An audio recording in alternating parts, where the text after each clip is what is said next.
Assalamualaikum warahmatullahi wabarakatuh. Alhamdulillah.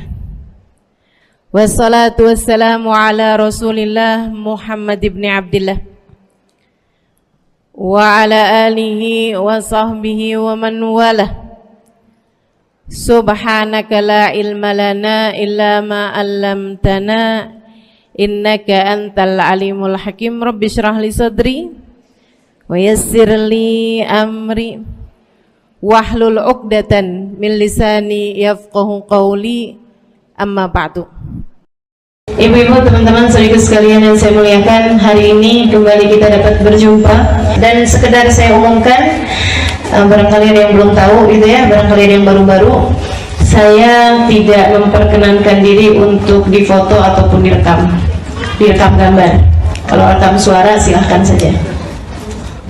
Barangkali ada yang belum tahu, ya kan? Iya. Kenapa gitu? Kenapa Bu? Nggak tahu. Soalnya gitu deh. Ingin lebih bisa menjaga diri, gitu ya Bu ya. Kalau gambar saya, foto saya udah di mana-mana, takutnya jadi menimbulkan fitnah. Udah di fotonya dalam hati aja, direkamnya gambarnya dalam hati aja. Kalau rekaman suara diperkenankan, silahkan. Itu adalah dengan perizinan dari guru saya, Habib Muhammad Hafiz. Jadi kalau yang suara nggak apa-apa, kan? Siapa tahu bisa buat diemin anak nangis. Baik teman-teman sekalian yang saya muliakan, mulutmu harimaumu. Judulnya kan begitu hari ini ya. Saudariku sekalian, mulutmu harimaumu. Bahaya nih si mulut nih. Kita punya lisan ini tidak bertulang. Harus kita jaga benar-benar. Kenapa? Yang pertama, biar kata berengecil begini nih si lisan nih. Ya Allah, ya Allah. Bisa terjadi peperangan disebabkan karenanya, bisa terjadi perselisihan karenanya, bisa terjadi fitnah karenanya, bisa terjadi berbagai macam hal dari keburukan-keburukan disebabkan karena bahayanya lisan. Maka kenapa kita harus menjaga lisan? Karena yang pertama, bahayanya luar biasa besarnya. Meski barangnya kecil, akan tetapi bahayanya begitu besar. Luka badan bisa disembuhkan dan kemudian hilang, bahkan sampai bekasnya. Tapi kalau lukanya hati, disebabkan karena lisan, seseorang mengoyak hati tersebut, bisa sampai bertahun-tahun. Bisa sampai bertahun-tahun bahayanya. Bahaya dunia pun bahaya akhirat, teman-teman saudara sekalian. Bahaya dunia bisa disebabkan karena lisan. Bahaya akhirat juga seperti itu. Kata Nabi Muhammad alaihi salatu wassalam, rubba kalimatin lam talqa biha balan yahwi biha fi nari jahannam sab'ina kharifah. Terkadang kalimat keluar begitu saja dari lisan seseorang, lam yalqa biha balan, dia bahkan nggak ngeh, dia bahkan nganggapnya begitu aja, ternyata membuat seseorang terjerumus neraka jahanam 70 tahun lamanya. Bahaya benarnya lisan. Hati-hati, hati-hati teman-teman saudara sekalian. Bahkan seorang istri yang berkata kepada suaminya, gitu kan, aduh bang, panjang hidup mah kamu isinya sengsara mulu, kamu nggak pernah berbuat baik pada saya, nggak pernah nyenengin saya. Ibu saudara sekalian, ini katanya Nabi Muhammad, buat perempuan tersebut terjerumus neraka jahanam. Meski sholatnya rapi, meski ibadahnya rapi, meskipun tahajudnya kencang, meskipun terawihnya bagus, meskipun Qur'annya panjang, meskipun apalagi bersama dengan mulut yang tidak terjaga, ibadahnya juga ala kadarnya aja. Waduh, nggak ngerti itu gimana caranya mau selamat hidup dunia dan akhirat. Ketika para sahabat menyampaikan kepada Nabi Muhammad SAW, ya Rasulullah, inna jaratana sawamah qawamah. Wahai Rasul, saya punya tetangga, tukang puasa di waktu siang, tukang tahajud di waktu malam. Kayak kita ya, tapi dibalik. tukang puasa di waktu malam. Ya Allah. Jadi teman-teman sekalian, dibilang sawama qawama, ahli puasa, ahli tahajud. Ghaira annaha tu'ti jarataha bilisaniha, akan tetapi dia adalah orang yang suka nyakitin tetangganya dengan lisannya. Supaya tetangganya pada ngindarin, kalau mau lewat liatin dia dulu. Ada gak depan rumah? Kalau ada depan rumah mending muter aja dah. Jauhan dikit nggak apa-apa, yang penting nggak kena komentarnya yang nggak enak. Ada aja gitu. Ya Allah, ya Allah. Kan ada model orang kayak gitu. Tiap ngomong pedes. Kalau nggak pedes pahit. Kalau nggak pahit asem. Ya Allah. Nah ini bahayanya kita nih. Kita kalau disebutin orang kayak begitu, kita nggak nunjuk diri sendiri gitu. Bahayanya kita nih. Ya Allah, mudah-mudahan ilmu kita manfaat. Begitu kayak begitu nggak bilang ada nggak? Ada, nggak bilang iya saya. Nah gitu. Jadi kita nginget orang, saya bukan gitu ya. La ilaha illallah. Mudah-mudahan Allah bimbing kita. Allah jaga kita, Allah pelihara kita, amin. Cuman dia suka nyakitin orang, wahai Rasul, dengan lisannya dia. Gimana nih? Nabi dengan serta-merta menjawab, innaha finnar, sungguhnya tempatnya di neraka. Serem benar. Yuk kita jaga, kita punya lisan. Insya Allah. Bahayanya sangat amat besar. Kemudian yang kedua, kenapa kita perlu jaga lisan-lisan kita? Teman-teman serius sekalian yang saya muliakan, karena lisan ini adalah semacam komandan bagi seluruh anggota tubuh. Kita tahu bahwa hati kita adalah rajanya, hati kita adalah presidennya, gitu ya, bagi seluruh anggota tubuh kita. Jadi kalau dia bagus, rakyatnya bakalan bagus. Kalau dia benar, semuanya bakalan jadi benar, kan gitu kata Nabi. Ala inna fil jasadi mudghah, idza saluhat saluhal jasad kullahu, wa idza fasadat fasadal jasad kullahu, ala wa hiyal qalbu. Kata Nabi Muhammad, ketahuilah dalam seluruh anggota tubuh terdapat segumpal darah. Kalau bagus dia bagus semuanya, kalau rusak dia rusak semuanya. Ketahuilah segumpal darah tersebut adalah hati. Ini hati, ini sumbernya nih, pusat pemerintahan adanya di hati. Tapi komandannya adalah lisan. Lisan ini teman-teman sekalian, kelihatannya kayak nggak terlalu ngaruh untuk anggota badan yang lain, tapi ternyata nggak gitu. Setiap pagi, idza asbaha as-sabah, kata Imam Ghazali dalam Minhajnya, beliau mengatakan idza asbaha as-sabah, apabila datang waktu pagi, yaqulul a'dha' lil lisan. Semua anggota tubuh nih bilang sama lisan, ya lisan, in istaqamta istaqamna, wa in wajajta i'wijajna.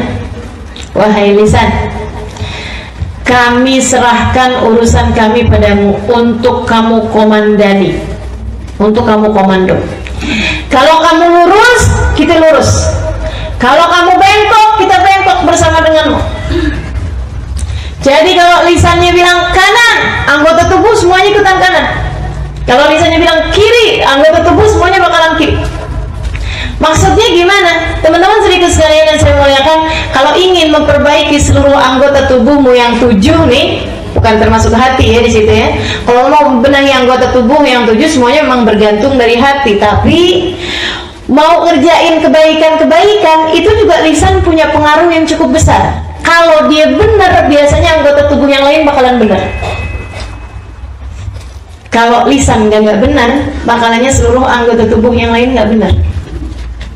Karena lisan ini juga merupakan juru bicaranya hati. Orang kan nggak kelihatan nih, kalau lagi diem kayak begini nih, semuanya nih nggak kelihatan. Baik nggak kelihatan. Apalagi pakai kerudungan semua, tutup aurat semua, gitu ya. Semuanya ke orang baik semua. Amin. Begitu ngomong, baru tuh kelihatan. Alhamdulillah kalau di majlis kan nggak banyak ngomong. saya doakan yang ngomong. Jadi yang ketahuan baik nggak baiknya saya doakan. Ya Allah, ya Allah. Ini nih lisan nih. Kalau dia baik, baik seluruh anggota tubuh. Kalau dia rusak, rusak seluruh anggota tubuh. Ikutan, ngaruh, ketularan. Jadi nih kalau ngomongnya orang tuh setiap kali ketemu orang ngomongin orang. Tiap kali di jalanan kerjanya ngumpat orang. Tiap kali apa aja ngomongnya nggak pernah bagus gitu.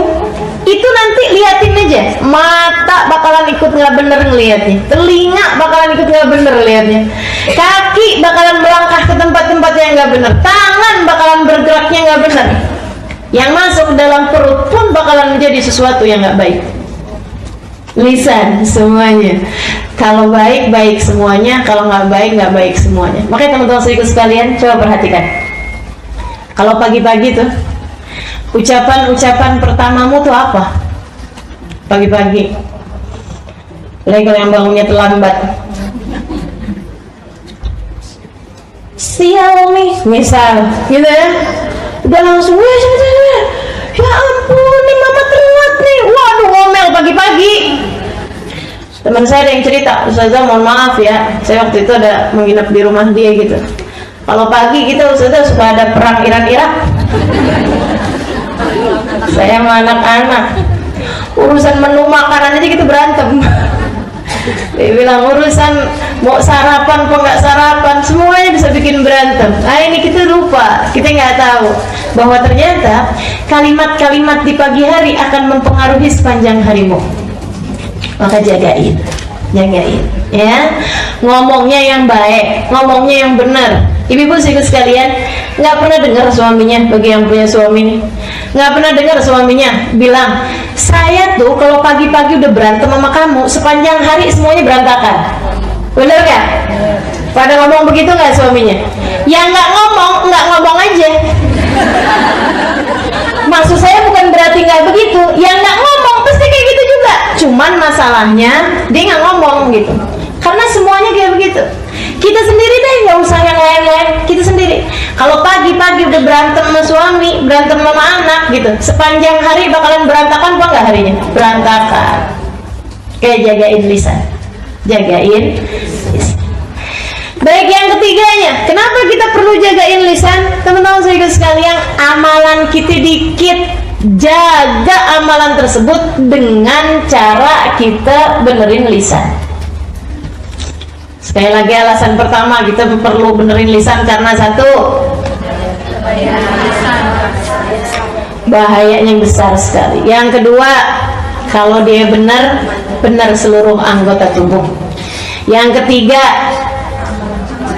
amalan kita dikit, jaga amalan tersebut dengan kita jaga lisan.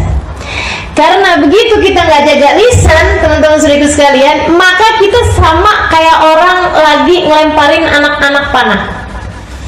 Kita sama aja kayak lagi punya anak panah nih, dikit, udahlah dikit kita lempar-lemparin, kita kasih-kasihin sama orang. Gitu. Jadi sayangin amal-amal kita. Setiap kali kita ngomong nggak bagus sama orang, itu kita lagi lemparin kebaikan-kebaikan kita, terutamanya ghibah. Orang tuh kalau kita gibah, kita nih kalau berghibah, teman-teman sekalian, lagi transfer pahala kepada orang lain.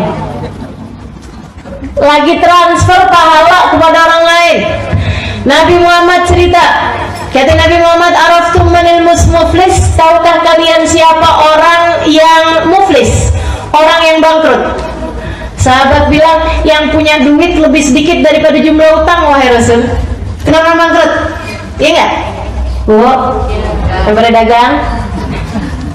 Kita kalau punya uang, punya aset lebih sedikit daripada jumlah hutang yang kita punya, namanya kita adalah orang bangkrut.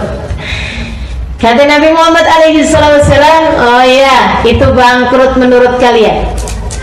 Terus bagaimana menurutmu ya Rasul? Nabi cerita, orang bangkrut adalah orang yang datang di hari akhirat nanti bawa pahala segede gunung.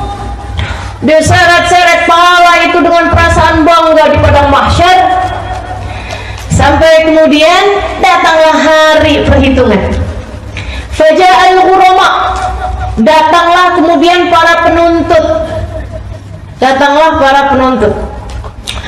Dia bilang sama malaikat, wah ya Allah, mereka bermunajat pada Allah, ya Allah, orang ini pernah ngomongin saya waktu di dunia. Ya Allah, orang ini pernah fitnah saya waktu di dunia. Ya Allah, orang ini pernah nyakitin saya waktu di dunia. Ya Allah, dia pernah ngomong kasar sama saya waktu di dunia. Ya Allah, dia pernah bohongin saya waktu di dunia. Ya Allah, dia pernah dolimin saya waktu di dunia. Allah kemudian bilang, ambil pahala dia seukuran kedoliman yang telah dia lakukan. Jadi ngambilin tuh. Ada yang ngambil dikit, ada yang ngambil banyak, seukuran sama pekerjaan sama kedoliman dia yang dia lakukan di dunia.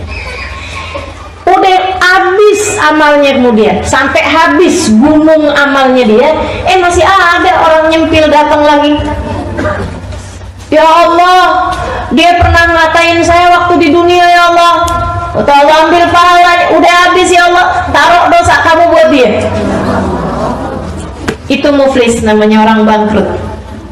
Ini kalau bawa pahala segede gunung. Kebayang kalau kita udahlah amal kita dikit, kemudian kedoliman kita mau orang banyak, kerjaannya tiap hari ngomongin orang, tiap hari ngata-ngatain orang. Ya Allah, di hari akhirat nanti apa enggak bangkrut double kita? Apa enggak bangkrut sampai ke ujung kita? Ya Allah, ya Allah. Maka sayangi lisanmu, sayangi amalmu, jagalah lisanmu. Sayangi kita punya amal yang udah tinggal dikit ini dengan cara kita jaga benar-benar lisan kita, insya Allah. Kemudian teman-teman saya sekalian, jagain apa tadi? Amal kebaikan, karena amal kebaikan kita sedikit. Hal terakhir, kenapa kita perlu jaga lisan-lisan kita? Malu sama siapa? Sama malaikat. Malu sama Allah. Allah As-Sami, Allah Maha mendengar. Malu sama malaikat, terutamanya malaikat Raqib dan Atid. Malu saudariku sekalian sama diri kita sendiri, sama semua manusia. Malu sama Nabi Muhammad. Karena semua yang kita lakukan, semua yang kita ucapkan, bukan begitu aja kalimat keluar dari lisan-lisan kita, akan tetapi semuanya ditulis, terutamanya malu sama malaikat Raqib, sama malaikat Atid. Katanya Habib Ali Habsyi 100 tahun yang lalu ya, beliau bilang, ya Allah, ini orang-orang nih ya pada kurang ajar. Kurang ajar gimana, Beb? Kata muridnya, kurang ajar sama malaikat. Malaikat disuruh nulisin keburukan-keburukan di mulut. Malaikat didiktein sama dia kalimat-kalimat jelek mulu. Sampai ada orang yang malaikat Raqibnya nganggur, malaikat Atid yang kerja. Ya Allah, saya baca kalamnya Habib Ali Habsyi kayak begitu, saya banget ini. Sedihnya. Malaikat Raqibnya nganggur, yang nyatetin kebaikan dan pahala. Malaikat Atid nggak kelar-kelar. Ya Allah, teman-teman saudaraku sekalian, kebayang nggak sih? Kata-kata kita tuh semuanya ditulis sama malaikat. Malaikat nih makhluknya Allah yang mulia loh. Allah Subhanahu wa Ta'ala perintahkan buat nyatet kita punya omongan. Kebayang nggak kayak apa ruwetnya malaikat yang disuruh nyatet amal ucapan-ucapan kita? Kalau yang disuruh nyatetin ucapannya ulama, ucapannya kasihnya Allah, yang keluar zikir, yang keluar Quran, ya kan? Yang keluar kalimat-kalimat yang baik. Saya bayangin nih, yang nyatet malaikat bagian pencatatnya Habib Umar bin Hafid, girang bener. Dari pagi sampai malam ucapannya bagus semua. Yang disuruh nyatetin Huba Banur, girang, malaikat senang bener. Giliran yang disuruh nyatet maling-maling terus. Disuruh mencatat dirimu, malaikatnya, ya Allah, ini kata-kata gak jelas semuanya, sumpah serapah, ngomongin orang, ejekan sama orang lain. Inna lillahi wa inna ilaihi rajiun. Malaikatnya ini kapan kelarnya sini orang gitu. Saat kita lagi ngomongin orang, malaikatnya ampun nih, nih anak nih, ya Allah, Ya Allah, ya Allah, ya Allah. Gitu, disumpahin kita sama malaikat. Disumpahin kita sama malaikat. Makanya begitu ruhnya keluar, malaikatnya bergirang. Malaikat Raqib sama malaikat Atid girang bener begitu ruhnya keluar meninggal dunia.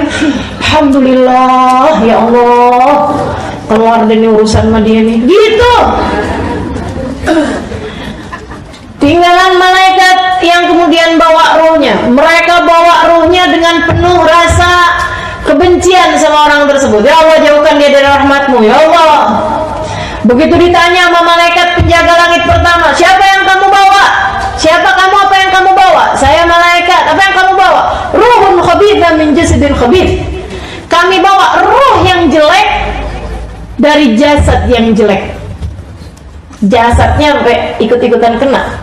Walaupun jasadnya waktu di dunia perawatan, walaupun jasadnya waktu di dunia bentuknya bagus kayak apapun, begitu perbuatan yang dia tuliskan adalah jelek, amal perkataan dia tuliskan jelek, nah itu ikut-ikut kebawa jelek juga. Malu kita nih ya. Makanya mesti jagain lisan-lisan kita agar kita tidak merasa malu, terutama sama malaikat-malaikat yang mulia. Sebab ma yalfidhu min qawlin illa ladaihi raqibun atid. Tidaklah seseorang mengucapkan satu ucapan kecuali akan ditulis sama malaikat Raqib dan malaikat Atid.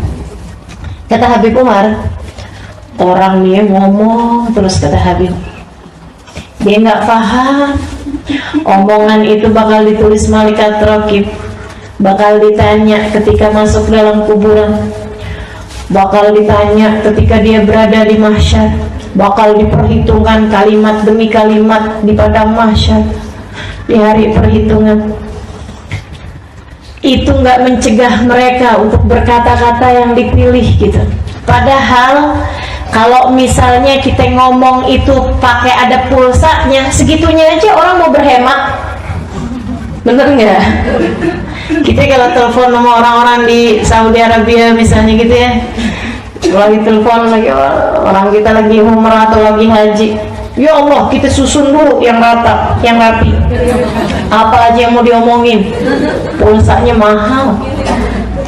Kita irit-irit omongan seini mungkin, sepadat mungkin gitu ya, karena memang akan kita tahu bahwa itu ada pulsanya. Saudariku sekalian, yang kita omongin setiap hari ini bukan hanya sekedar pulsa, akan tetapi perhitungan di hari akhirat nanti yang kalau kamu celaka, innalillahi wa inna ilaihi raji'un, gak ada sesiapa pun bisa menyelamatkanmu. Tidakkah apa yang Allah tuliskan dalam Al-Quran bahwa semuanya akan ada pembahasannya, akan ada perhitungannya? Tidakkah itu seharusnya mencegah kita dari mengatakan sesuatu yang tidak kita perlukan, dari mengatakan sesuatu hanya yang memang bermanfaat bagi kita? Mudah-mudahan kita bisa jaga lisan-lisan kita. Amin ya Rabbal Alamin. Ya wailata hadzal kitab la yughadiru saghiratan wala kabiratan illa ahsaha. Orang-orang kafir, orang-orang ahli maksiat, begitu dibuka buku rapotnya, semua ada, semua ketulis, buku sejarah hidup kita, kalimat-kalimatnya tertulis. Mereka teriak, ya wailata hadzal kitab, ya ampun, di buku ini nyeremin bener. La yughadiru saghiratan wala kabiratan illa ahsaha. Enggak gede, enggak kecil, semuanya ada di situ semua. Itu katanya Sayyidina Ibnu Abbas alaihi ridwanullah ketika mentafsirkan makna saghiratan, yang kecil-kecil juga ketulis di situ. Katanya beliau mengatakan bahwa ketika kamu ketawa nggak ditulis Halimah jam sekian ketawa, nggak gitu, tapi ditulis hahaha berapa, itu ada semuanya. Ngeri ya. Malu kita sama Allah, malu kita sama malaikat, malu kita sama semua hambanya Allah ketika dibangkitkan di hari akhirat nanti. Ini hal-hal yang seharusnya membuat kita mau lebih menjaga lisan-lisan kita. Nggak sama orang yang ngerti dengan orang yang nggak ngerti. Baik kemarin-kemarin kita nggak ngerti, hari ini kita udah ngerti.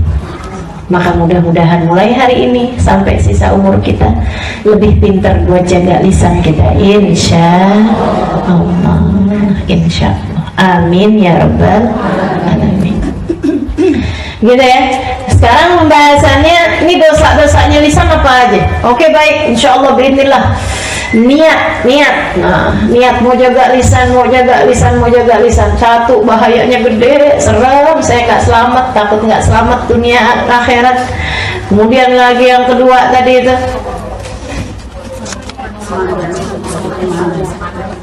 iya, kepengen bisa jaga lisan biar anggota tubuh juga jadi lebih gampang untuk kita jaga juga, karena semua anggota tubuh tergantung lisan sebagai komandannya.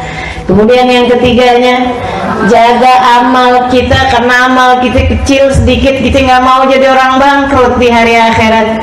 Dan yang berikutnya adalah kita malu sama Allah Subhanahu wa taala, malu sama malaikat-malaikatnya Allah, kita harus jaga lisan-lisan kita. Baik, kalau gitu niat mau jaga lisan, dijaganya dari apa? Satu, teman-teman sekalian, yang paling berbahaya dari dosa-dosanya lisan, al-kadzib, bohong. Niat dari sekarang nggak mau bohong, gitu, nggak mau bohong. Tapi kemudian bohong lagi, Ustazah, niat lagi, taubatin yang itu, gitu ya. Kalau perlu tiap kali kita bohong, kita harus omongin sama orang tersebut yang kita bohongin, kita susulin, maaf ya, tadi itu bohong saya, gitu. Sehingga nantinya jadi nggak kebiasaan. Kalau setiap kali kita bohong, kita harus susuli kebohongan tersebut dengan penjelasan, keterangan kepada orang yang kita bohongi. Kan jadinya kita malu, ya kan? Sehingga akhirnya ke depan-depannya nggak bohong. Karena teman-teman saya sekalian, ini bohong nih perkara yang kelihatannya kecil padahal gede. Nabi pernah satu ketika ditanya, ya Rasulullah, ayashrabul mu'min al-khamar? Rasul, orang muslim ada nggak yang minum minuman keras? Kata Nabi Muhammad, na'am itu ada sih kadang, tapi kemudian dia taubat. Ini syarat muslimnya adalah taubatnya. Sebab kalau meninggal dunia dalam keadaan masih menjadi pemabuk, tidak ya, dia tidak akan meninggal dengan membawa iman dan Islam. Alhamdulillah. Namun itu kata Nabi Muhammad, ya Rasulullah, yaznil mu'min, orang muslim, orang mukmin ada nggak yang berzina? Bukan berarti ngentengin dosanya zina ini ya, tapi ada nggak gitu orang mukmin terjerumus dalam dosa zina kemudian dia bertaubat? Artinya kalau ada seseorang yang kemudian asalnya dia berzina kemudian dia bertaubat, jangan dipikir wah sudah mungkin, itu si neraka udah kangen sama dia tuh. Belum tentu teman-teman. Kalau dia taubat, pintu rahmatnya Allah, pintu taubatnya Allah SWT masih mungkin untuk terbuka bagi. Kata Nabi Muhammad, na'am itu ada, tapi kemudian dia taubat Allah SWT. Ya Rasulullah, ayasidul mu'min alal mu'min, ada nggak orang mu'min hasad sama orang mu'min lainnya? Na'am itu, kata Nabi Muhammad, ada, tapi kemudian dia bertaubat. Nabi disebutkan beberapa dosa, semuanya Nabi Muhammad bilang na'am itu, bahkan dosa-dosa yang besar seperti yang tadi saya sampaikan. Sampai kemudian, ya Rasulullah, ayakdzibul mu'min, wahai Rasul, ada nggak orang mukmin yang bohong? Enggak, kata Nabi Muhammad, enggak ada. Innama yaftaril kadhiba alladziina la yu'minuuna billah, karena hanya orang yang tidak beriman kepada Allah yang bisa ngarang-ngarang cerita, yang bisa bawa-bawa cerita, yang bisa bohongin orang banyak, itu hanya orang yang tidak beriman kepada Allah. Jadi pikiran kita nih, adakah kita muslim di sisi Allah? Karena alhamdulillah kita nggak zina, alhamdulillah kita nggak minum minuman keras, alhamdulillah kita nggak bunuh orang, alhamdulillah kita nggak sihir. Akan tetapi bohong, kapan terakhir kamu bohong? Tadi malam misalnya. Ya Allah, serem benar. Muslimkah kita? Mukminkah kita di mata Allah Subhanahu wa ta'ala? Yuk tegesin, saya tidak mau bohong, gitu. Kalau bercanda doang gimana Ustazah? Usahakan tidak berbohong bahkan dalam bercanda sekalipun. gitu ya, kecuali kalau orangnya tersebut paham bahwa itu memang adalah kebohongan untuk permisalan aja gitu ya. Nah itu seperti itu nggak masalah. Tapi kalau kemudian memang bohong yang orangnya pahamnya bahwa itu benar terjadi padahal nggak terjadi, ya Allah, luar biasa besarnya. Apalagi kalau bohongnya bawa nama Nabi Muhammad. Gimana bohong bawa nama Nabi? Misalnya dalam sebuah hadis dikatakan padahal hadisnya nggak ada, itu bohong tentang Nabi Muhammad. Atau misal tadi malam saya ngimpi Nabi, padahal enggak. Misalnya Nabi bilang katanya nyuruh kamu nyumbang. Itu teman-teman saudaraku sekalian bahaya yang luar biasa. Kata Nabi Muhammad SAW, "Man kadziba ilayya kidbatan falyatabawa maq'adahu minan nar." Siapa yang membuat bohong, berita bohong tentang aku, sesuatu hal yang tidak aku lakukan, sesuatu hal yang tidak aku ucapkan, falyatabawa maq'adahu minan nar, suruh siapin tempatnya di neraka. Taplingnya lagi disiapin di neraka. Naudzubillah min dzalik. Hati-hati sama bohong, hati-hati sama bohong, hati-hati sama bohong. Nabi bahkan bercandanya pun nggak pakai bohong, tetap lucu tuh bercandaan Nabi, nggak pakai bohong. Tahu bercandaannya Nabi?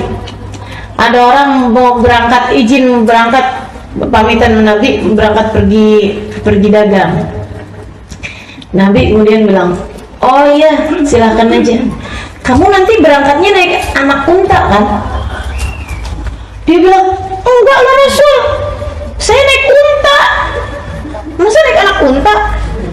Maksudnya saya nggak akan naik unta kecil gitu loh. Masa pergi-pergi mau naik anak unta? Ya kan orang kebayang anak unta kan kecil gitu. Dia bilang, "Ya Rasulullah, masa saya pergi naik anak unta? Saya pergi naik unta ya Rasulullah." Nabi kemudian bilang, "Emangnya unta anaknya kerbau?"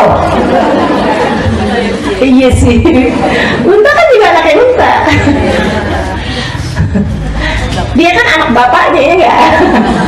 Dia anak emaknya gitu. Ya Allah, emaknya siapa? Unta. Iya.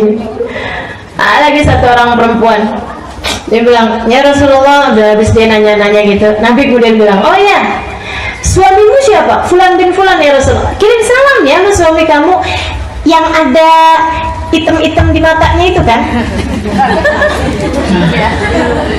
Sepanjang jalan dimikir gitu. Begitu nyampe suaminya dilihatin, "Bang, sebentar bang, lihat matanya bang." Katanya suaminya, "Emang kenapa?" "Nabi Muhammad bilang suamimu yang ada item-item di matanya kan." Dia pikir maksudnya di putih-putihnya ada item-itemnya gitu. Katanya suaminya, "Ya iyalah, masa menurut kamu mata saya putih semua gitu?" Ini bercandanya Nabi Muhammad tadi. Nggak pakai bohong Nabi Muhammad bercanda, tetap lucu. Ya nggak garing. Nabi satu ketika makan kurma barengan sama sahabat gitu. Akhirnya kemudian Sayyidina Ali bin Abi Thalib mau bercandain Nabi Muhammad alaihissalam. Jadi ini Sayyidina Ali gitu ya, dia makan kurmanya itu bijinya tuh ditaruhin di tempatnya Nabi Muhammad. Kayaknya Nabi Muhammad yang makan paling banyak gitu kurmanya gitu ya. Dek, taruh di tempatnya Nabi gitu, bercanda. Makanya emang nggak baik, orang kaku sampai semua orang nggak berani gitu. Nabi tuh nggak kayak begitu loh, sahabat bercanda sama Nabi Muhammad alaihissalam. Taruh Sayyidina Ali nih.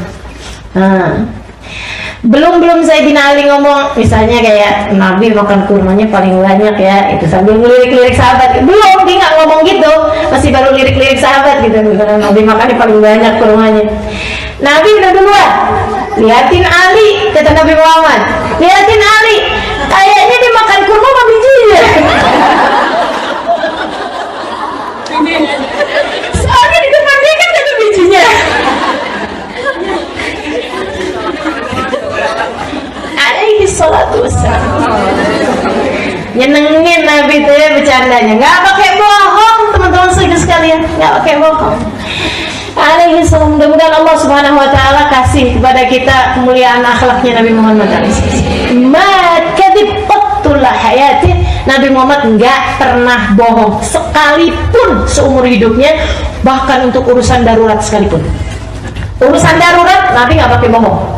Teman-teman jadi sekalian yang saya muliakan, Nabi Muhammad misalnya urusan darurat kayak apaan tuh, yang padahal tempat tersebut tuh udah boleh bohong, itu segitunya Nabi nggak pakai bohong. Nabi pernah satu ketika sebelum beliau jadi Rasul, sebelum Nabi Muhammad diutus menjadi Rasul, lagi zaman-zaman umur gitulah 30-an tahun barangkali. Suatu ketika Nabi lagi berdiri di satu tempat di pengkolan jalan gitu ya. Nabi lagi nungguin seseorang, Nabi diri di situ. Ada orang lari-lari. Dia kemudian bilang kayak begini, Muhammad, Muhammad tolongin saya, Muhammad, Al-Amin tolongin saya, Al-Amin. Kata Nabi, kenapa? Saya dikejar orang karena dikira saya bunuh, mereka mau bunuh saya balik. Ada orang mau bunuh saya, ada sekelompok masyarakat mau bunuh saya. Mereka bilang saya bunuh orang, jadi kan dibunuh lagi tuh. Padahal saya enggak, katanya gitu. Yang nggak tahu dia beneran bunuh apa enggak, tapi bagaimanapun kan orang harus diselamatkan, ya kan? Urusannya nanti jangan main hakim sendiri gitu maksudnya. Dia kemudian lewat jalanan tersebut, Nabi Muhammad bilang, iya, akan saya tolongin kamu gitu maksudnya. Dia masuk, kemudian nggak lama ada orang lewat di situ. Nabi abisnya di jalan tuh, Nabi yang asalnya berdiri duduk. Kemudian orang-orang pada datang gitu ngejar dia juga gitu kan. Muhammad, Muhammad, kamu lihat nggak ada orang begini yang tadi tuh? Nabi jawabnya kayak gini, mundu majelis tuh fala. Sejak saya duduk di sini saya nggak lihat.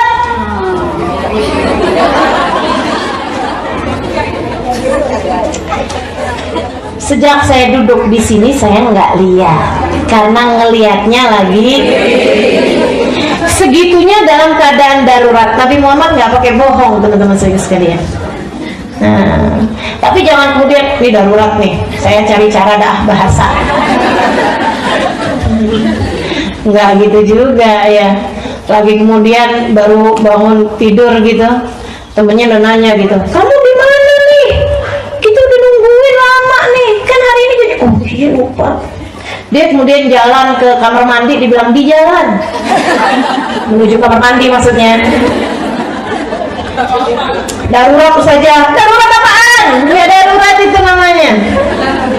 Namanya nanya OTW gitu ya, OTW kamar mandi maksudnya. Itu bohong kalau itu mah bukan darurat. Saudara sekalian, jangan biasakan gitu. Jadi saya kalau ditanyain sama orang kan, Ustazah udah sampai mana? Karena tempatnya nih masih jauh nih padahal. Ustazah sekarang udah sampai mana?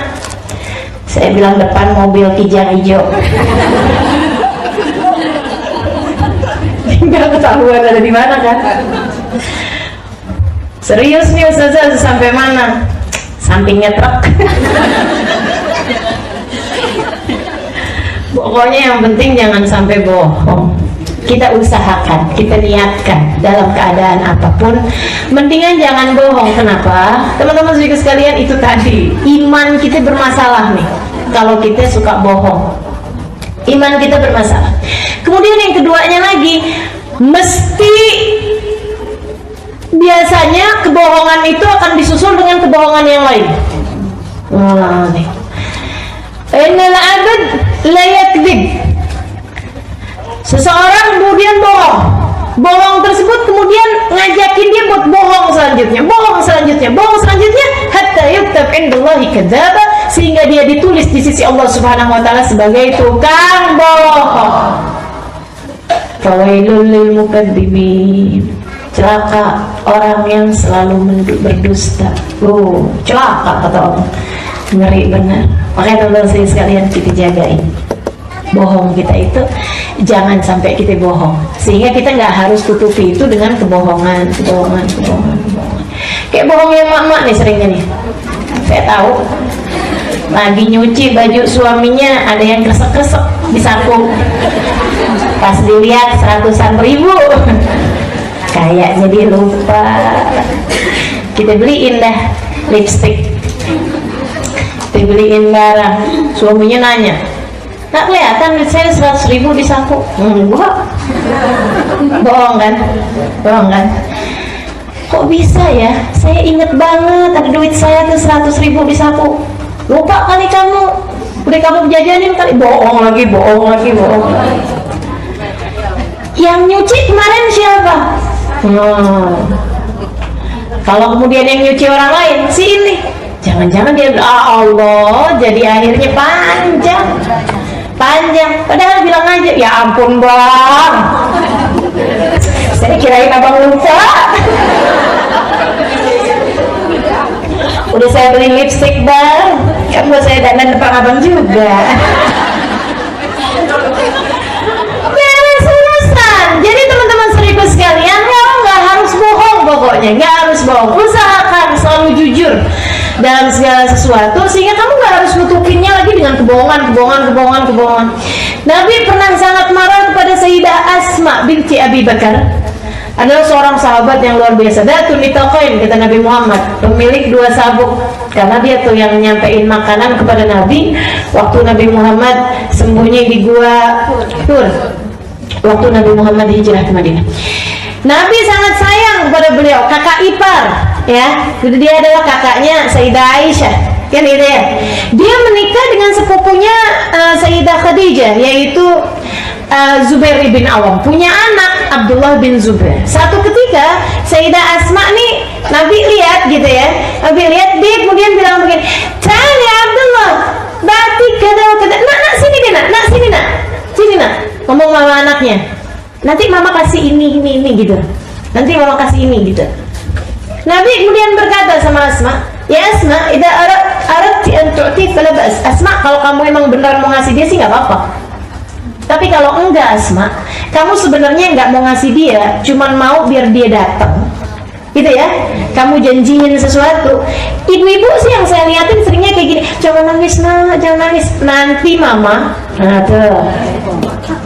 Kalau emang beneran sih nggak apa-apa, nanti mama beliin kamu pesawat. Pesawatan. Gitu ya. Itu kalau emang kita niat mau beliin dia pesawatan gitu loh, nggak apa-apa. Tapi kalau misalnya enggak, katanya Nabi Muhammad, faqad kadzibti, kamu udah bohong. Wa lam tibnakil kadzib, dan kamu udah ngajarin anakmu bohong. Dan yang ketiga, wa kutibti indallahi kadzabah, kamu akan ditulis di sisi Allah sebagai tukang bohong. Segitunya bohong sama anak kecil, semua dari kita ngerjain.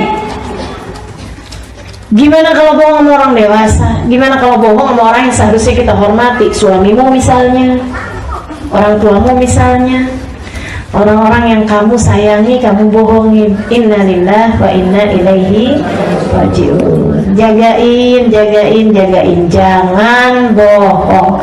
Bahkan yang semua orang udah ngerjain, kayak itu tadi tuh, OTW, gitu ya, udah di jalan atau apa aja kebohongan yang biasa-biasa semua orang kerjain, jangan kerjain itu. Jangan biasakan diri untuk menganggap bahwa itu adalah sesuatu hal yang lumrah. Jangan biasakan, gitu ya. Insya Allah kita niat pokoknya, ya Allah nggak akan bohong lagi sudah hari ini. Nanti begitu kita bohong, kita omongin sama orang tersebut, maaf ya, yang tadi itu saya omongin bohong bang, tadi saya bohong bang, sebenarnya 100.000 itu saya ambil bang. Mau ngomong aja gitu, ngomong aja. Suaminya palingan, ya udah kalau gitu saya akan lebih hati-hati.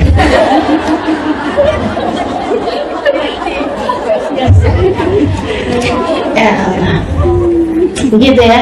Jadi teman-teman serikat sekalian, saya muliakan, jangan biasakan bohong. Bahkan hal yang kecil sekalipun. Nanti kalau udah setiap kali kita bohong, kita terangin sama orang tersebut bahwa kita bohong gitu ya, nanti lama-lama kita akan ngerem diri untuk bohong, sehingga akhirnya insya Allah nggak akan bohong lagi. Bersama dengan niat di dalam hati, mulai hari ini tidak akan ada kebohongan keluar dari lisan kita, insya Allah. Kemudian yang kedua, wah ini bahayanya nggak kalah gede nih. Apa tuh? Ghibah, yaitu ngomongin orang, teman-teman seriku sekalian. Kata Allah, wailul likulli humazatil lumazah, celaka orang yang suka membicarakan aib orang lain di belakangnya atau membicarakan aib orang lain depannya. Maksudnya takir dia, maki dia, caci dia, depannya dia berarti, atau di belakang, ngomongin di belakang, sama-sama celakanya. sama-sama celakanya. Wailul likulli humazatin lumazah. Humazah itu yang hamz, maksudnya yang pelan-pelan, jadi di belakang gitu. Kalau yang lumazah terang-terangan di depan dia gitu ya. Nah itu dua-duanya sama-sama celaka. Ketika ditanya apa itu ghibah wahai Rasulullah yang disebutkan oleh Allah SWT dalam Al-Quran, gitu ya, katanya Nabi Muhammad, dzikra akhal muslim bima yakrah law sami'ah. Ghibah adalah membicarakan aib saudaramu, membicarakan sesuatu tentang saudaramu yang kalau dia dengar dia bakalan marah, dia bakalan kesel, dia bakalan gak senang. Gitu, itu namanya ghibah.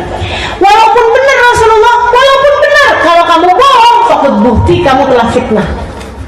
Jadi kalau kita bohong, kita benar ngomongin orang sesuatu yang memang ada dalam diri dia gitu, memang ada dalam diri dia, itu namanya kita udah ghibah. Kalau ternyata bohong bersama dengan ghibah, kita ditambah fitnah. Dan fitnah ini asyaddu minal, lebih berat daripada pembunuhan. Emang benar banget ya, pembunuhan tuh pembunuhan karakter. Baik, setelah itu sekalian saya melihatkan Allah mengatakan tentang urusan ghibah nih dalam Al-Quran. Kata Allah SWT, فَلَا يَغْتَبْ بَعْضُكُمْ بَعْضًا أَيُحِبُّ أَحَدُكُمْ أَنْ يَأْكُلَ لَحْمَ أَخِيهِ مَيْتًا فَكَرِهْتُمُوهُ. Janganlah seorang di antara kalian membicarakan aib orang lain itu sama aja kayak makan daging orang tersebut dalam keadaan bangkai. Teman-teman saudara sekalian yang saya muliakan, saya pernah tahu baunya bangkai manusia. Pernah tahu saya. Jadi di daerah sekitaran antara perjalanan antara Situbondo ke Banyuwangi itu kita udah ngelewatin hutan, namanya hutan Baluran. Satu ketika kita buka kaca karena mau lewat nih dalam keadaan, maksudnya kan itu kan hutan gitu ya, bagus udaranya, apalagi mobilnya jarang-jarang yang lewat di situ gitu. Jadinya kan udaranya bagus tuh, lagi enak gitu ya. Tiba-tiba keciuman bau busuknya pengen muntah. Wow, langsung buru-buru tutup kaca. Wow, sampai bener-bener tersiksa. Ya Allah, yang asalnya lapar bayangin makanan enak, nggak ada yang enak. Kita kan kalau lagi keciuman bau yang sangat busuk itu kan udah enak, sampai lagi lapar sekalipun nggak nafsu makan makanan apa. Bahkan kita lagi makan aja kadang bayangin bau kayak begitu udah nggak nafsu makanannya. Akhirnya udah sampai udah lewat ininya, lewat hutannya, udah lewat baunya, baru deh tuh, ya Allah, bisa tutup, bisa buka hidung gitu. Saya tanya, ini bau ampun luar biasa kayak begini, bau apaan? Bau bangkai orang. Biasanya ada orang gila ustazah, dia bilang kalau di ini buang tuh suka dibuang di hutan gitu kan, enggak, dia jalan ke hutannya 30 kilometer. Jadi itu kan dia nggak ada yang ngasih makan, nggak ada yang apa, sampai kemudian kelaparan dalam keadaan mati gitu di tengah hutan situ. Baunya emang kayak begitu tuh, susah kayak gitu. Iya Allah, ya Allah, baunya nggak pernah saya cium bau lebih busuk daripada itu. Allah bilang, kamu kalau lagi ngomongin orang tuh kayak makan bangkai itu. Kira-kira nih ya, kalau ada orang cakep, bener, cakep, alisnya kayak bulan sabit, ininya bulu matanya anti kiamat, nggak cuma anti badai lagi nih kayaknya ya. Kiamat sekalipun nggak bisa bikin bulu matanya, misal gitu. Wah, udah cakepnya luar biasa gitu ya. Begitu dia ngomong, bau busuk dari mulutnya kayak abis makan bangkai. Ada yang betah nggak dekat sama perempuan kayak begitu? Nggak ada. Ini kata Allah SWT, demikian kamu setiap kali abis ngomongin orang, bau mulutmu itu kayak abis makan bangkai. Makanya kenapa ghibah batalin puasa? Karena makan bangkai, teman-teman sekalian. Ini yang diceritakan Nabi Muhammad SAW. Ketika satu waktu Nabi memerintahkan semua orang Madinah buat puasa, semuanya puasa, dan ketika kemudian waktunya buka, Nabi Muhammad bilang, jangan ada yang buka kecuali dengan izin saya. Waktu maghrib semua orang dapat izin buka kecuali 2 orang perempuan. Nabi diem aja waktu mereka izin berbuka. Sampai kemudian mereka malu untuk ngomong sama Nabi. Ada laki-laki dimintain tolong dong sampein sama Nabi, kita boleh buka apa enggak? Nabi dia kemudian masuk, ya Rasulullah, inamra'atan tahtal bab, wahai Rasul, ada 2 orang perempuan depan pintu rumahmu. Tasta'dinani laka an taftura, mohon izin padamu untuk berbuka.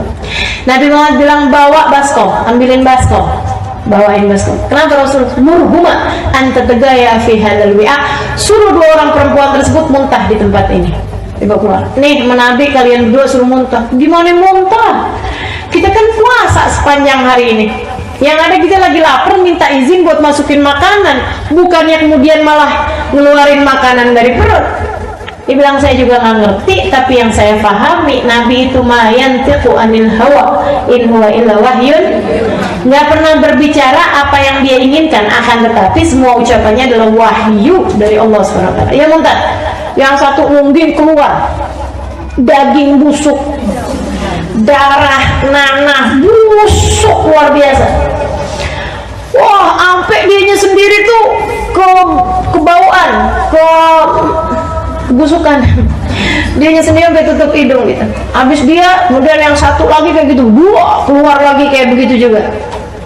Dia pakai tangan sebelah bawa tuh baskom, tangan sebelahnya lagi tutupin hidung si laki-laki ini, masuk ke dalam rumah Nabi. Ya Rasulullah, keluar beginian ya Rasulullah. Muntah dia. Katanya Nabi Muhammad, innahuma samatan ma halallahu lahuma wa aftarata bima yahrumallahu alaihima. 2 orang perempuan tersebut puasa nggak mau makan barang halal bagi mereka, tapi mereka batalin puasanya dengan makan barang haram. Makan barang halal, kita kalau nggak mau makan nasi uduk, padahal halal. Nggak mau minum kopi, padahal halal, karena kita lagi puasa, kan gitu ya. Akan tetapi orang ini, katanya Nabi Muhammad, membatalkan puasanya dengan makan yang haram. Apa itu? Makan bangkai.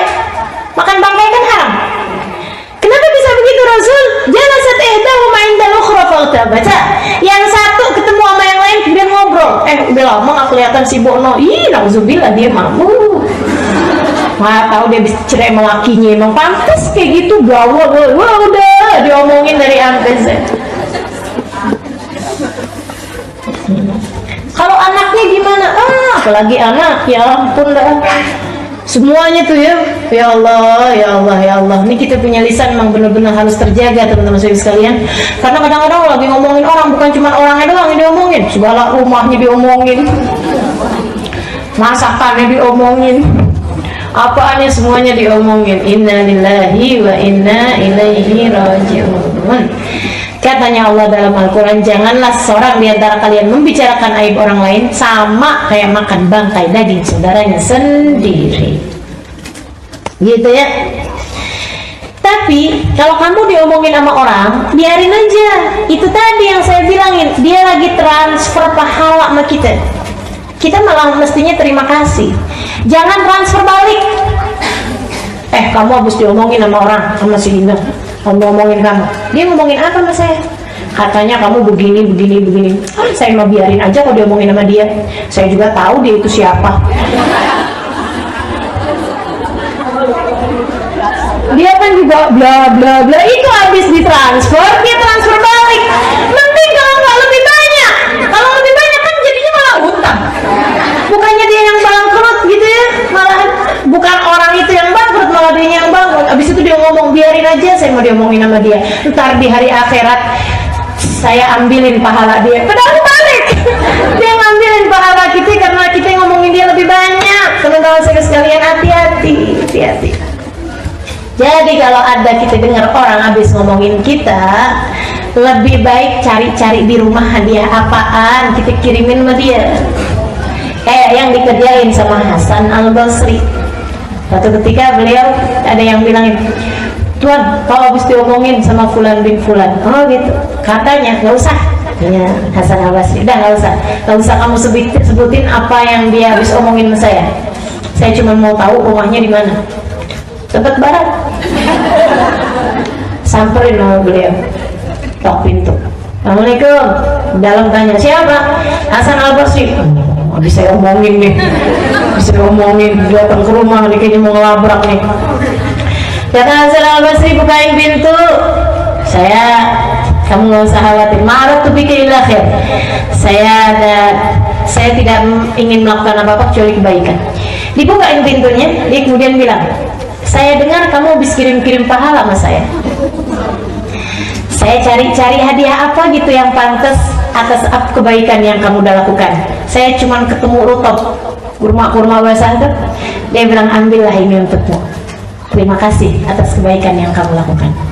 Bengong orang. Gitu gimana? Kita kerjain apa enggak nih? Ya begitu kita dengar ada orang habis ngomongin kita, langsung transfer pulsa. Kasih ya.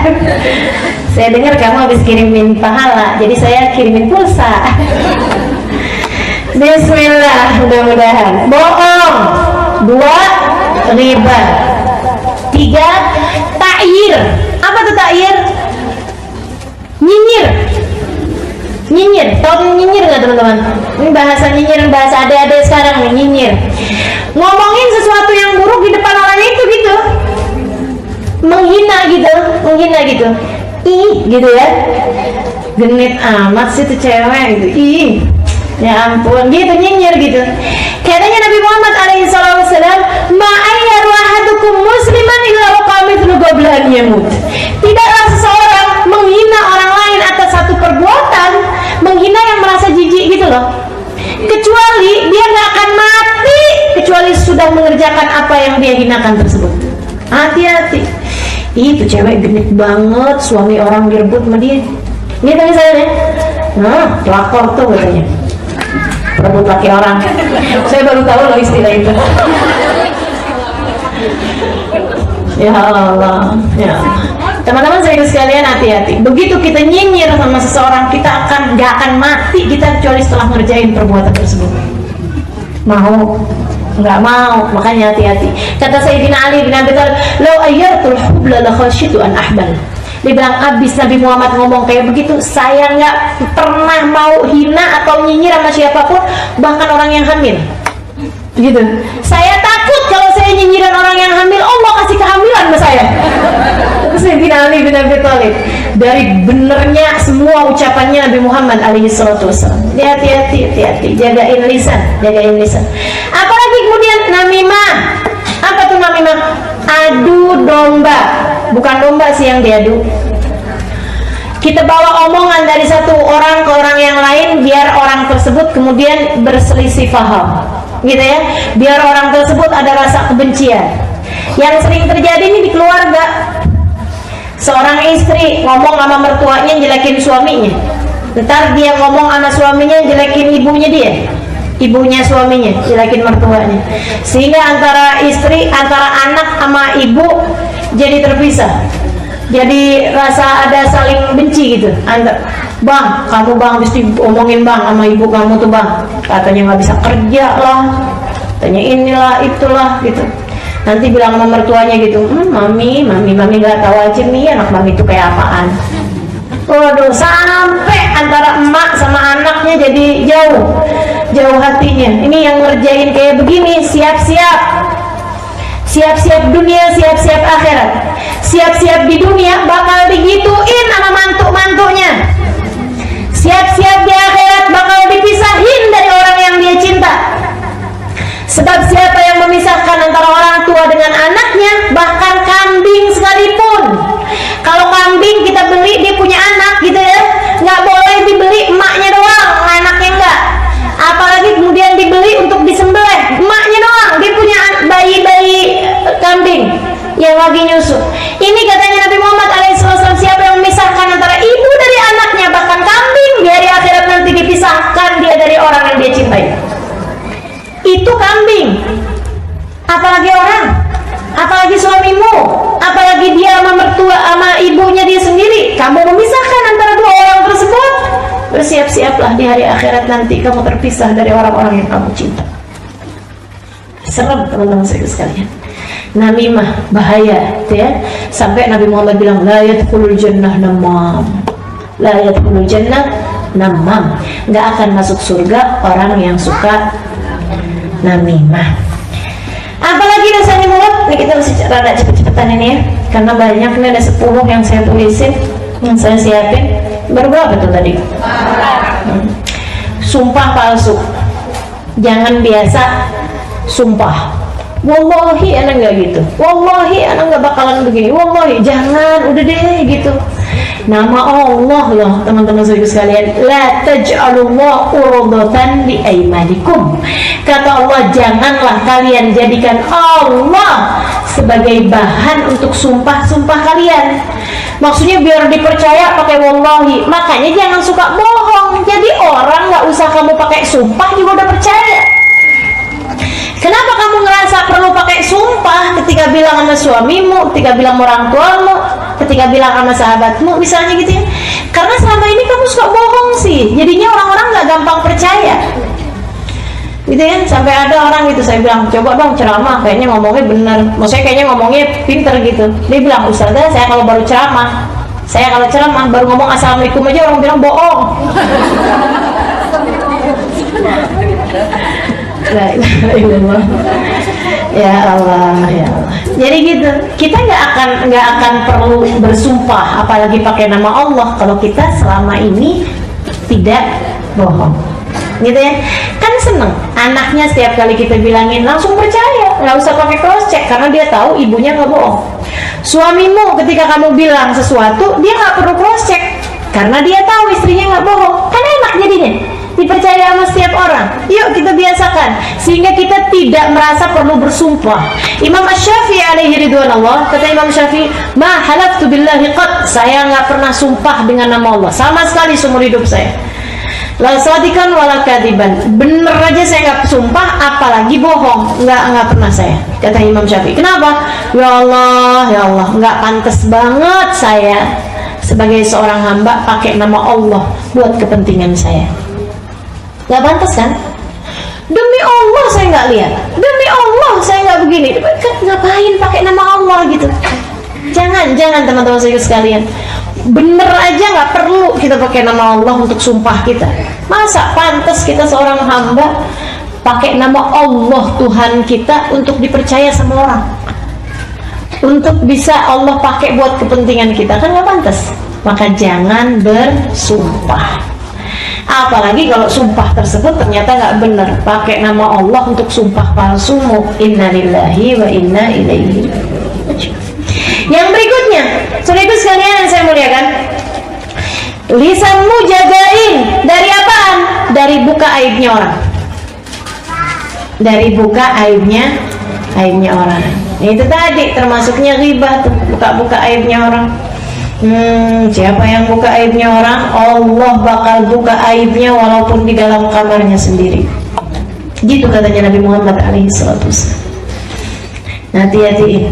Kemudian jaga pula lisan kita dari memuji diri sendiri. Nggak perlu muji-muji diri sendiri sama orang-orang, gitu ya. Kamu nggak tahu siapa saya. Emang siapa kamu? Saya juga nggak tahu. Ya Allah, jangan suka muji diri sendiri gitu. Ampun bang, kamu tuh bang. Bilang sama suaminya, kamu dolim loh, berbuat jahat sama seorang perempuan solehah seperti saya. Solehah, ya Allah, ya Allah, ya Allah. La tuzakku anfusakum, kata Allah gitu dalam Al-Quran. Fala tuzakku anfusakum, wallahu a'lamu biman ittaqa. Nggak usah pakai suci-suciin diri kalian, nggak usah suka puji-puji diri sendiri, karena sungguhnya Allah yang udah tahu siapa yang bertakwa di antara kalian. Allah udah tahu kok gitu. Nggak usah pakai suka puji-puji diri sendiri, Allah udah tahu siapa hakikat kita yang sebenarnya. Apalagi kayak begitu ya, kita sungguh-sungguh bertakwa aja nggak pantas buat muji diri kita sendiri, apalagi kalau kitanya sebenarnya nggak takwa. Kitanya masih berantakan, kemudian kita puji-puji diri kita kasih tahu saya begini, saya begitu, saya begini, saya begitu. Aduh, rapi-rapiin diri, tutup aib-aibmu dan tutup pula kebaikan-kebaikanmu. Tutup kebaikan-kebaikanmu. Kalau ada kebaikan yang kita kerjain, tutup. Ini teman-teman saudara sekalian, termasuk muji diri sendiri, nulis di status. Hari Senin ya. Alhamdulillah buka puasa kali ini bersama dengan alhamdulillah buka puasa hari ini disponsori oleh KFC gitu. Ya Allah, ya Allah, pakai bahasa kali ini pula, kesannya kayaknya setiap Senin Kamis di puasa kan begitu. Serem benar teman-teman sekalian sekalian. Tutupi amal kebaikanmu karena itu bisa ria akhirnya. Kalau udah kemasukan ria, pahalanya jadi nggak ada. Takut nih kita nih. Ya Allah, ya Allah. Selama ini kita jadikan Allah sebagai tempat penyimpanan aib-aib kita. Bukankah selayaknya jika selama ini Allah kita jadikan tempat simpanan aib-aib kita, Allah juga jadi tempat simpanan kebaikan kita. Sehingga bukan cuma yang buruk-buruknya doang. Setiap kali ada yang baik kita share sama orang lain, kita bagikan sama orang lain. Ya Allah, teman-teman sekalian, nggak perlu. Ustazah maksudnya kan dakwah, ya kan nggak pakai update status indahnya buka puasa. Kalau mau ajak orang lain untuk berbuat kebaikan gitu ya, ini nggak usah pakai kayak begitu caranya. Oke, fadilah tahajud di share, itu dakwah beneran. Tapi jangan nge-share-nya jam 3 malam. Orang tahu kalau kamu habis bangun tahajud. Hati-hati saudara sekalian yang saya muliakan, habis amalmu dengan kamu share kepada orang lain tersebut. Ada ceritanya orang, nggak keburu saya cerita, terusin aja. Ada ceritanya orang lagi bangun malam, dia baca surat Al-Quran, gitu ya. Nah di sana di Arab itu saya ngerasain juga jam-jam 3 itu selalu ada orang ketok-ketok pintu rumah kita buat bangunin tahajud. Jadi di sana kayak gitu. Qiyamul gitu. Nah dia nih ceritanya lagi baca Quran. Akhirnya orang kemudian Qiyamul fulan Qiyamul. Dia lagi baca Quran, kemudian dia pengen biar orang itu tahu gitu kalau dia udah bangun, maksudnya gitu ya. Dia lagi baca surat apa? Akhirnya pas awal-awal surat Thaha. Bismillahirrahmanirrahim. Thaha. Manzal Qur'ana litasya. Oh ya, kata orang itu. 2-3 ayat dikerasin untuk ngasih tahu bahwa dia udah bangun. Nggak seberapa lama datang ngantuk, tiduran. Dalam tidurnya dia mimpi kayaknya udah datang hari kiamat, lagi pembagian sohifah, pembagian amal kebaikan, termasuk pahala dia malam itu dilihat gitu. Pahalanya dari mulai sholat isya berjamaah sampai tahajudnya, sampai bacaan Qur'annya dia, semuanya yang dia baca dari ayat Qur'an ada cahayanya, ada pahalanya, ada penghapusan dosanya, kecuali yang dia kerasin hilang pahalanya. Dia bilang sama malaikat, "Kat, habis bingung, malai kan gak enak ya, kenapa ya?" katanya gitu. Ini kok nggak ada nih pahalanya nih, surat 1-3 ayat 1-3 dari surat Thaha. Oh iya, enggak, kamu nggak baca soalnya. Enggak, saya baca kok. Lah enggak tahan. Kata malaikat itu, kamu nggak baca. Serius malaikat, saya baca. Kan dia baru ingat malam itu kan gitu ya. Memang saya udah baca, malahan saya kerasin. Itu dia kata malaikat. Kamu emang bacanya, tapi bacanya bukan karena Allah, akan tetapi biar orang itu tahu kalau kamu udah bangun. Dan dia udah tahu kalau kamu udah bangun. Ya udah, itu dia balasannya dari Allah yang nggak ada. Kebayang kalau semua yang kita lakukan dari kebaikan semuanya kita update di status kita, semuanya kita sampaikan kepada orang lain. Teman-teman saudariku sekalian saya muliakan, mau datang kepada Allah bawa apaan kita? Bawa dosa-dosa. Inna lillahi wa inna ilaihi raji'un. Dosa yang berikutnya, dosa lisan yang berikutnya, ya Allah, dan ini agak bahaya ini ya, bercanda urusan yang diagungkan Allah, sehingga akhirnya kita merendahkan sesuatu yang diagungkan Allah, merendahkan sesuatu yang diagungkan Allah. Teman-teman kalau mau ngomong, mau bercanda silakan aja, akan tetapi hati-hati, jangan bawa-bawa hal-hal yang diagungkan sama Allah. Ada banyak orang zaman sekarang bercanda-bercanda urusan Al-Quran, kan gitu ya.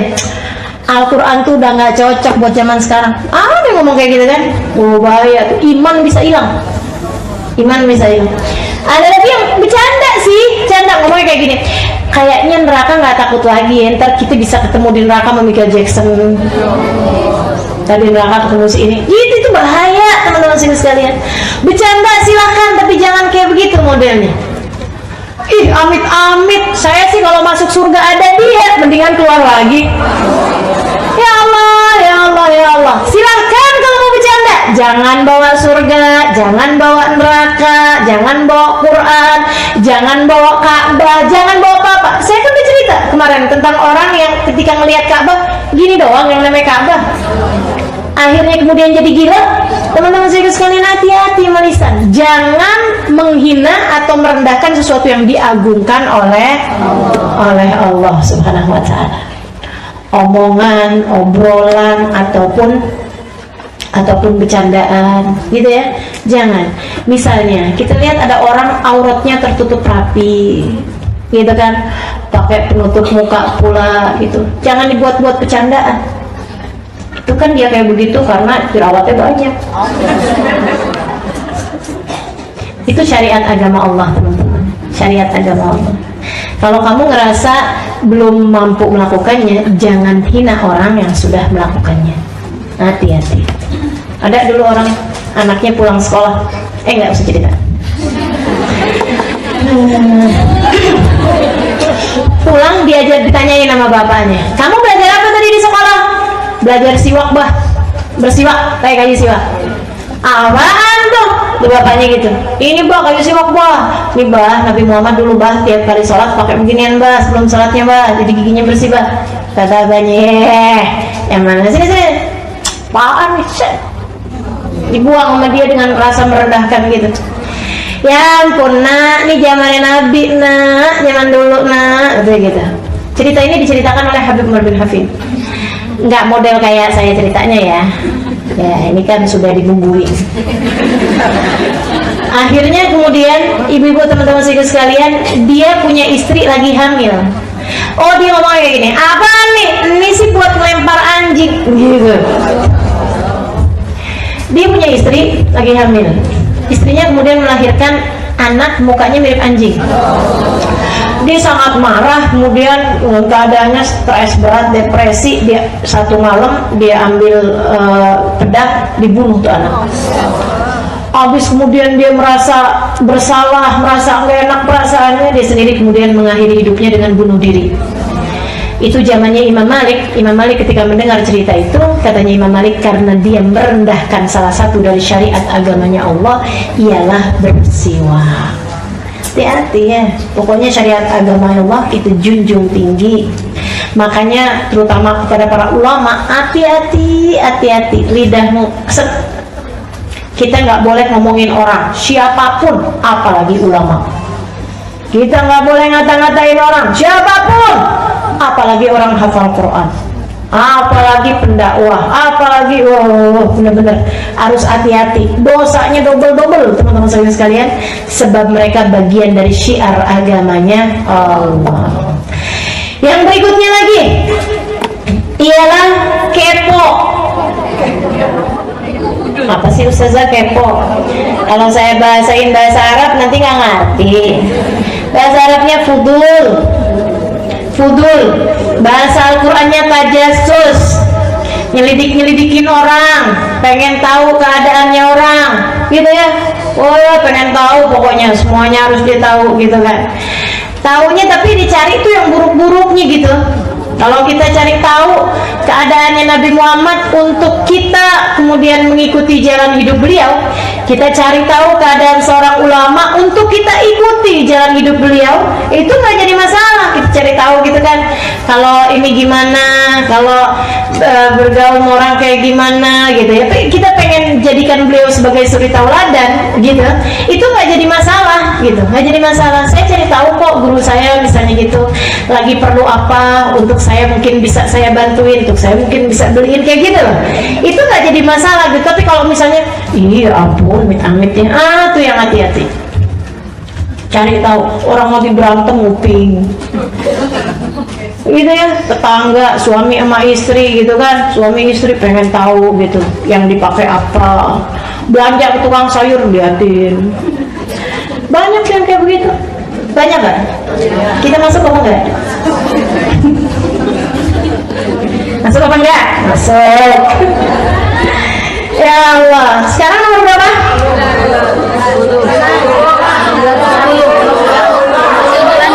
Ini ada hilafiyah ulama gini. Iya, jangan kepo itu kan. Tadi ya. Nomor berapa? 9. Sekarang 10. Oke, ya. Sekarang 10. Hindari perdebatan. Perdebatan, saudaraku sekalian, itu dosa yang luar biasa. Katanya Nabi Muhammad SAW, "Man tarakal mira wa muhik wa huwa mubtil, banallahu lahu baitan fi rabbil jannah. Man tarakal mira wa huwa muhik, banallahu lahu baitan fi wasatil jannah." Wa 'alal jannah ya Rasulullah liman hasun akhlaquh.